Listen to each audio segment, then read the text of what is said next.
જિલ્લા પંચાયત ભવન ભક્તિના રંગે રંગાયું. પંચાયત ભવનમાં સુંદરકાંડનું ભવ્ય આયોજન કરાયું.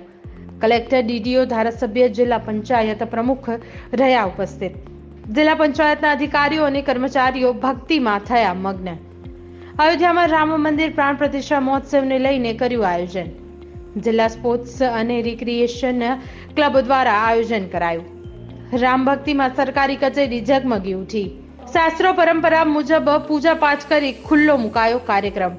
આજરોજ 22 જનવરી 2024ના રોજ જ્યારે અયોધ્યામાં ભગવાન શ્રી રામની પ્રાણ પ્રતિષ્ઠા થઈ છે, ત્યારે આખો દેશ અને આખો જે આપણો ભારત રાષ્ટ્ર છે, આ એક સાંસ્કૃતિક વારસો ભારતને ફરીથી મળ્યું છે. અને આના માટે આખા કન્ટ્રીમાં, આખા દેશમાં, ગામ ગામ, શહેર શહેર, દરેક જગ્યા ભક્તિમય માહોલ થઈ ગયો છે. અને દરેક જગ્યા મંદિરો ઉપર ભજન, ઘરે ભજન, સુંદરકાંડ વગેરેનું આયોજન દરેક જગ્યા થઈ રહ્યો છે. અને આના જ ઉપલક્ષમાં જિલ્લા પંચાયત સ્પોર્ટ્સ અને રિક્રિએશન ક્લબ તરફથી આણંદ શહેરના લોકો અને આણંદના તમામ અધિકારી પદાધિકારીઓ માટે એક સુંદર ભવ્ય સુંદરકાંડનું આયોજન કરવામાં અહીંયા આવ્યું છે. અને હું દેશના તમામ લોકોને આજે જે સાંસ્કૃતિક એક રેનેસોન્સ ચાલુ થયું છે, આ માટે દેશના તમામ ભારતના બધા લોકોને હું અભિનંદન પાઠવું છું.